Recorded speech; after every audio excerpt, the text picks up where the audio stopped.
धैर्यवान पुरुष उसे ही कहा जाता है जो इन दो के वेगों को सह जाए, वही मृत्यु के वेग को सह पाएगा। ध्यान रखना।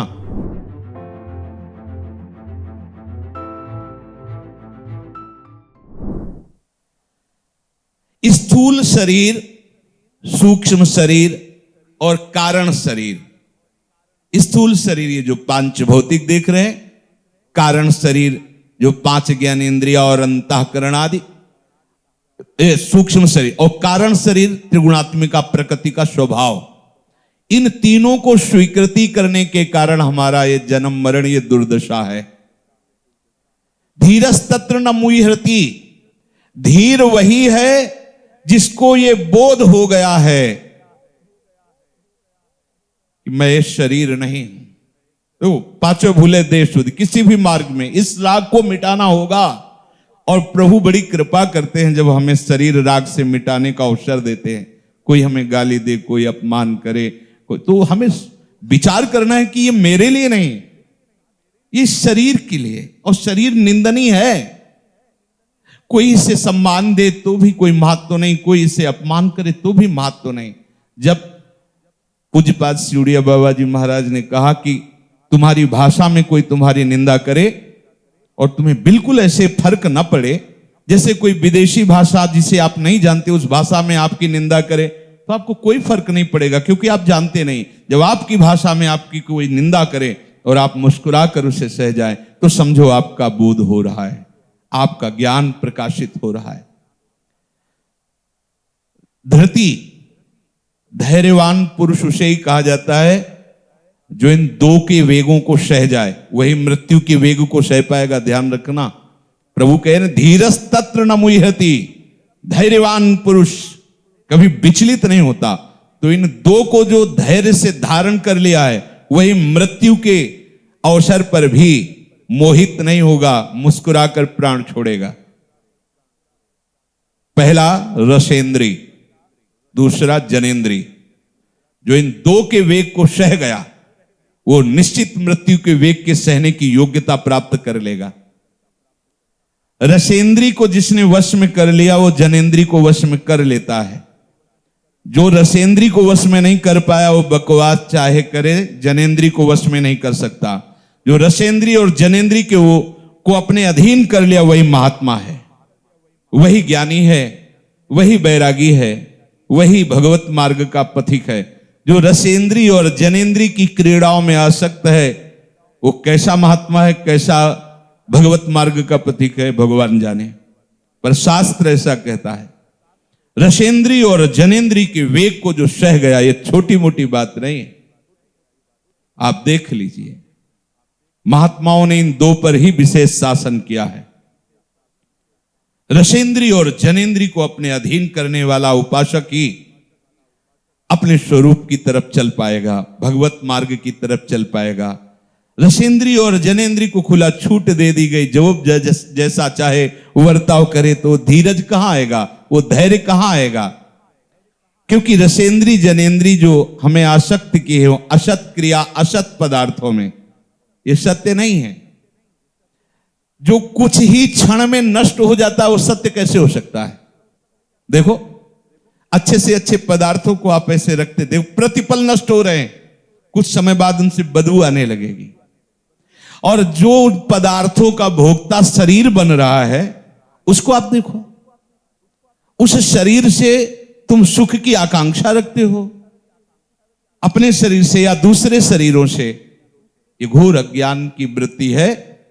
और जो इस वृत्ति का पोषण करता रहता है, रसेंद्री जनेंद्री के वेग को ना सह सकने के कारण, वो परमार्थ की पगडंडी पर नहीं चल पाएगा। वो देख ही नहीं सकता परमार्थ किसे है, कहते हैं। काफी समय व्यतीत होने के बाद भी उसको ऐसा लगेगा कुछ नहीं है परमार्थ में। कहते हैं इन दो पर शासन करो और आप फिर देखो कैसे आप आनंद मगन होते हैं। बोले मैं इनके बिना नहीं रह सकता, ये तुम्हारी स्वीकृति है, ऐसा नहीं है प्यारे, बिल्कुल ऐसा नहीं है। आप स्वयं सुख राशि हैं, प्रभु के अंश हैं। ये मायाकृत भूल को मिटाने के लिए आपको अवसर मिला, इस भूल को सुख मत मानिए। धीरस्तत्र न मुह्यति, धीर उपासक कभी भी किसी भी विषय से मोहित नहीं होता, इसमें बिल्कुल संदेह नहीं। जो ऐसा धैर्यवान होता उसका अगला जन्म ही नहीं होता, ध्यान रखना। जो ऐसा धैर्यवान होता है अगला जन्म ही नहीं होता उसका, ये जन्म मरण का जाल ही नष्ट हो जाता है। इसलिए अब प्रभु कह रहे हैं कि तुम धैर्यवान बनो। मात्रा स्पर्शास्तु कौन्तेय शीतोष्ण सुख दुखदाह आगमा पाइनो अनित्यास्तास्तितिक्षस्व भारत। हे कुंती नंदन, इंद्रियों के विषय जितने हैं वो सब जड़ पदार्थ हैं, ध्यान रखना। और जड़ पदार्थ में किसी में हम अनुकूलता का आरोप करते हैं और किसी में प्रतिकूलता का आरोप करते हैं, है नहीं उसमें कुछ। कोई हमें अनुकूल लगता है, कोई प्रतिकूल लगता है, उसी को शीतोष्ण कहा है। शीत अनुकूलता और उष्ण प्रतिकूलता। प्रतिकूलता में ताप होता है और अनुकूलता में एक हर्ष जनित शीतलता लगती है। उस अनुकूलता प्रतिकूलता शीत उष्ण में जो सुख दुख मिलता है ये आने जाने वाला है, ये अनित्य है, टिकाऊ नहीं है। इसलिए तुम उसके हटाने का उपाय न करके सहन करो। तास्तितिक्षस्व भारत। खास बात देखनी है यहां, यदि कोई तुम्हारा अपमान करता है तो तुमको आनंदित होना होगा कि मेरा शरीर राग कितना गया है, यह अनुभव कराने के लिए प्रभु ने व्यवस्था की है। अगर आपने उस अपमानित करने वाले को दंड विधान शुरू कर दिया और 4 लोग मिलकर उसे दंड, ये अज्ञानियों की बात हुई, ये बात नहीं बनेगी। नहीं, अवसर मिला है शरीर राग हटाने का और आपको देखने का कितना प्रभाव पड़ता है इस निंदा का, इस अपमान का। संत जन तो बड़े आनंदित होते, जैसे कोई एकांत में दंड बैठक मारकर व्यायाम वर्जिश करके तैयार होता है और फिर कभी अखाड़े पर उसे बल दिखाने का अवसर आता है तो हर्षित होता है कि आज हम जो वर्षों से व्यायाम कर रहे हैं दिखाने का अवसर। ऐसे ही वर्षों से जो हम अभ्यास कर रहे हैं अब हमें उसका अनुभव करने का अवसर आया है। जब हमारी कोई निंदा करता है, हमारे कोई अपमान करता है, हमारी अवहेलना करता है तो हमें कैसा लगता है। अगर हमें उसके प्रति द्वेष बुद्धि होती है और हम 4 लोगों को अपने सपोर्ट में लेकर उसको दंड देने की बात सोचते हैं तो ये घोर अज्ञान और संसारी का कार्य है, ये साधक का कार्य नहीं, उपासक का कार्य नहीं है। मात्रा स्पर्शा, भगवान कह रहे मात्रा, इसे तौल का नाम है मात्रा। तो आप कितनी मात्रा में ये खाते हैं, कितनी मात्रा में आप ये छोड़ते हैं। मात्रा माने एक माप, एक तौल। और सूक्ष्म भाव में उसे कहते हैं मात्रा को ज्ञान कराना। ज्ञान कराना, ये वस्तु कितनी है, कैसी है, क्या है, इसका ज्ञान। ये ज्ञान जहां से होता है वो अंतःकरण है। तो मात्रा स्पर्शास्तु, जो अंतःकरण में सुख दुख का अनुभव हो रहा है, किसी वस्तु व्यक्ति स्थान को लेकर, अनुकूलता प्रतिकूलता को लेकर के। इंद्रियों और अंतःकरण में जो संयोग और वियोग जनित दुख सुख का अनुभव होता है, जब हमारी अनुकूलता की वस्तु व्यक्ति स्थान मिलेगा तो मुझे सुख मिलेगा, और जब प्रतिकूल मिलेगा तो दुख मिलेगा। ना वो अनुकूल है ना प्रतिकूल, मेरा माना हुआ है।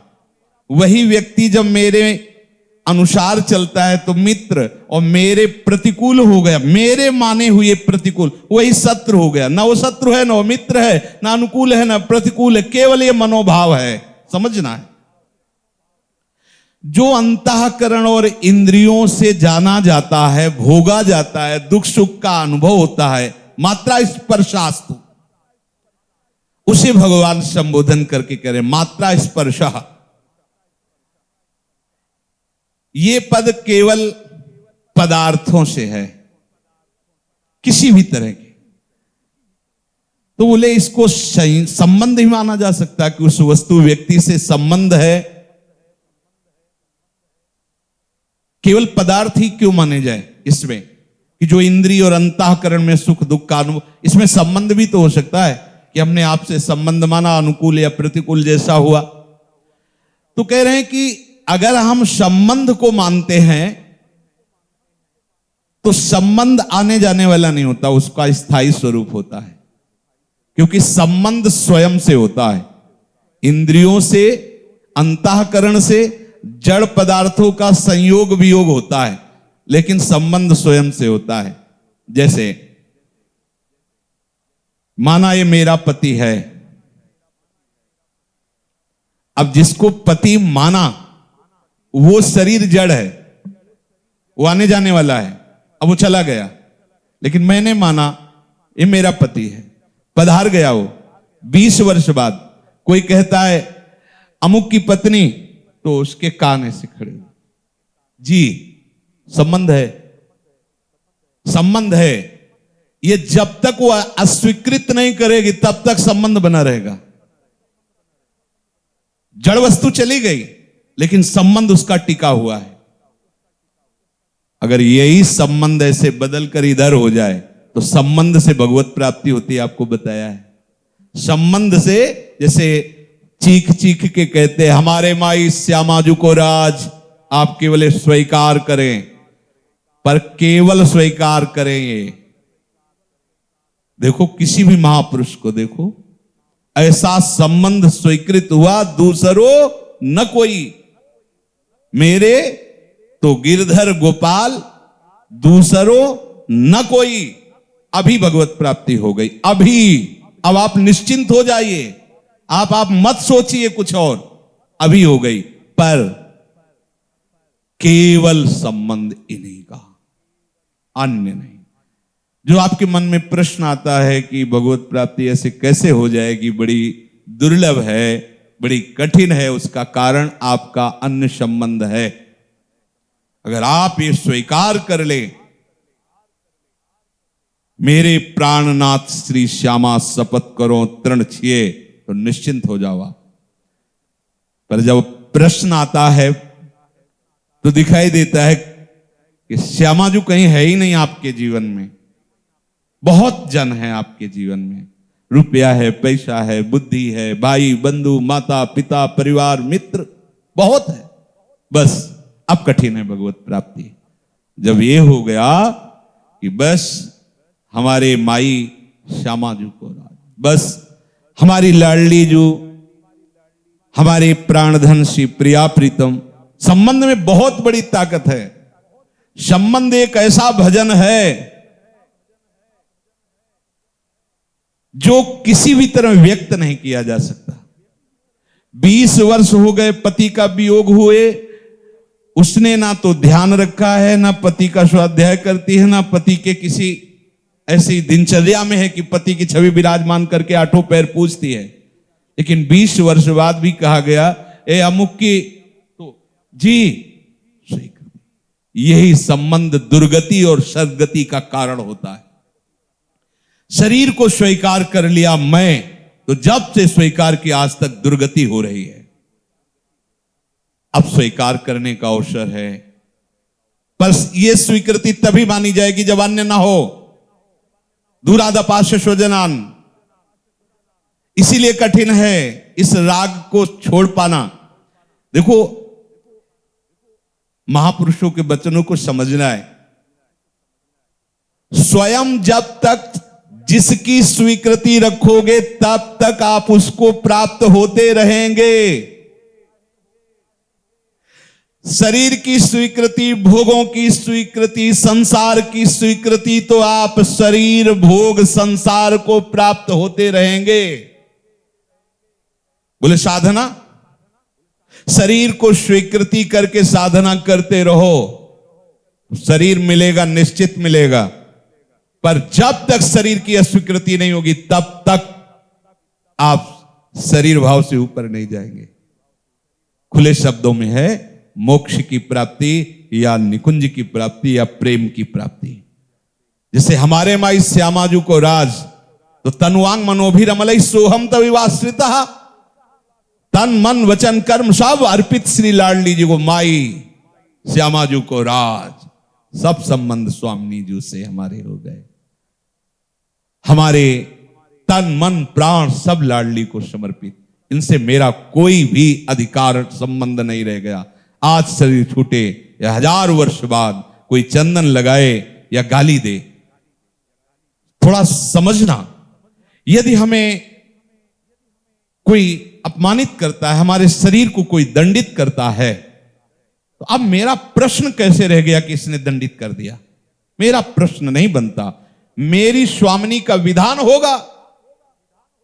अगर उनका विधान नहीं है तो सीम की चाप सके को तासु, बड़े रखवार, इतने बड़े रखवार हैं, उनकी वस्तु को कोई छू कैसे सकता है? इसका मतलब उनका विधान है। जब उनका विधान है तो जोई जोई प्यारो करे सोई मोहि भावे, आप तो आनंदित रहेंगे।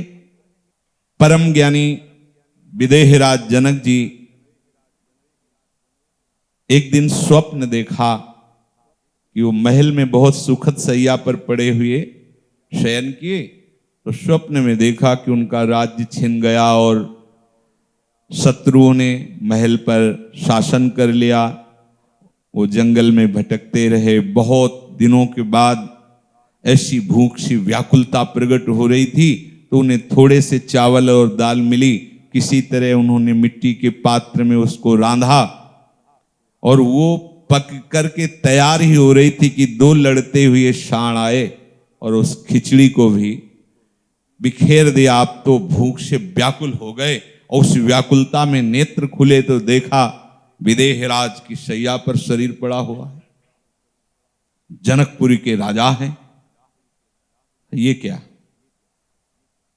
अभी मैं भूख से व्याकुल, इतना त्रसित, और आंख खुलने पर ये राजवैभव, ये सत्य कि वो सत्य। सभा में बड़े बड़े विद्वान महात्मा जन भी बैठते थे। विदेहराज की सभा, प्रश्न जाके किया, ये सत्य कि वो सत्य। अब उसको कोई व्याख्या हो तो उसमें विचार, ये सत्य कि वो सत्य। कोई उत्तर सही नहीं दे पाया। अभी बाल्यावस्था से किशोर अवस्था में प्रवेश कर रहे थे अष्टावक्र जी, परम ज्ञानी। गर्भ में ही इनके अंदर इतना ज्ञान था कि अपने पिता को उपदेश कर दिया। कहोड ऋषि इनके पिता थे, बड़े ही वेदज्ञ। तो वेद की ऋचा का गान कर रहे थे, जरा सी चूक हो गई तो आवाज आई कि इस ऋचा को सुधारो, और स्वयं उच्चारण करके बताया। तो पत्नी की तरफ देखकर कहा, ये कहां से आवाज आई? तो उनका गर्भ से। बोले इतना टेढ़ा है कि गर्भ से ही हमें उपदेश कर रहा है, जा अष्टवक्र हो जा। पहले यहां नाक में रहता था क्योंकि तप के धनी होते थे, तो ये पैदा ही हुए 8 जगह से टेढ़े। उन प्रश्न का उत्तर देने वाले ऋषियों में कहोड ऋषि भी थे। जो कोई प्रश्न का उत्तर ना देता उससे सारी व्यवस्था दी जाती थी, पर आप महल से बाहर नहीं जा सकते। ये जनक जी की प्रार्थना थी। तो एक तरह से नजर कैद। तो अष्टावक्र जी ने मां से पूछा कि हमारे साथ क्रीड़ा करने वाले ब्रह्म ऋषि बालक कहते हैं कि तू इतना ही प्रवीण है तो अपने पिता को क्यों नहीं मुक्त करा लेता? तो मेरे पिता को किसने बंदी बना रखा है? तो उनका बंदी नहीं, पूर्ण उनकी सेवा होती, पर वो महल में ही रहेंगे जब तक उत्तर नहीं मिलेगा। क्या उत्तर? मैं देता हूं जाके। उनका नहीं, पति का वियोग तो किसी भी तरह सह रही हूं, लेकिन आपके जाने से शायद मैं सह ना पाऊं, क्योंकि तुम ही एक हमारे ऐसे पुत्र हो। उनका आप निश्चिंत रहिए। सभा में गए तो किसी के 1-2 झटके लगते हों तो एक आश्चर्यजनक लगता है ना, चलने की प्रक्रिया में तो स्वाभाविक हंसी आ जाती है। 8 जगह से टेढ़े थे तो चलना कैसा होगा? जब ये सभा में प्रवेश किए तो लगभग सबने हंस दिया। तो इन्होंने कहा, मैंने तो सुना था विदेहराज जनक की सभा ज्ञानियों की होती, यहां तो सब अज्ञानी ही नजर आ रहे हैं, जो चमड़े की पहचान और हड्डी की पहचान करने वाले हैं। जनक जी ने कहा, ऋषि बालक, आप ऐसा हमारी सभा को संबोधन नहीं कर सकते, यहां सब ज्ञान विज्ञान संपन्न लोग बैठते हैं। बोले आप सब हंसे किसको देख के? बोले आपकी चाल को देखकर। चाल किसमें है? शरीर में। शरीर किससे बना है? चमड़े से, मांस से, हड्डियों से। ये ज्ञानियों की सभा है? जो चमड़े को देखे, मांस को देखे, हड्डी को देखे, उसकी क्रिया को देखे, वो ज्ञानी होता है। तो आप चुप। हाँ, क्या प्रश्न है तेरा जनक? बालक है, ब्रह्म ऋषियों का ये तपोबल है। क्या है तेरा प्रश्न? उनका ये सत्य कि वो सत्य? बोले ना ये सत्य ना वो सत्य। जब तू जागृत में था तब स्वप्नावस्था असत्य प्रतीत हुई, जब तू स्वप्नावस्था में था तब जागृत अवस्था का महत्व नहीं। जो एक क्षण में अपना महत्व खो दे वो सत्य कैसे हो सकता है? सत्य का कभी अभाव नहीं होता, सत्य सदैव विद्यमान रहता है। उसी समय उतर कर उनको गुरुदेव के पद पर विराजमान किया। विदेहराज जनक जी के गुरु अष्टावक्र जी हैं।